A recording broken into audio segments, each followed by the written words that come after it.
Atlanta and Will Smith agreeing to a new contract. It's a 3-year, $40 million deal. An option could make it a 4-year, $52 million deal. After rejecting the qualifying offer that Smith did, the Giants now get a compensation pick. Last year in San Francisco, Smith saving 30 games with the San Francisco Giants. So he now moves into that Atlanta Braves bullpen. What do you think of this move? A great move. I mean, good move for him. He made $4 million last year. He just struck it rich. He's only 30 years old. So the length, that really could turn into a 4-year deal. I thought it was a fair dollar amount for both sides. And I think it was a gigantic hole for the Braves. Now, now look at their bullpen. Even if they don't use him in a closer role or they share a closer role with Melancon, it just made them so much deeper, allowed their younger arms to pitch earlier in the bullpen. And for me, they're playing in the championship series.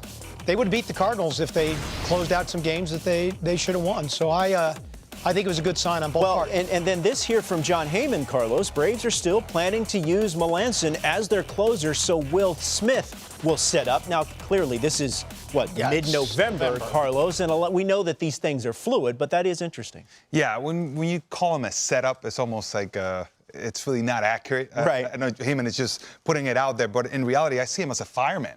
When things get tough. Different high leverage situation. He needs to be in the high leverage situation that he's accustomed to, coming in from the pen to close a game.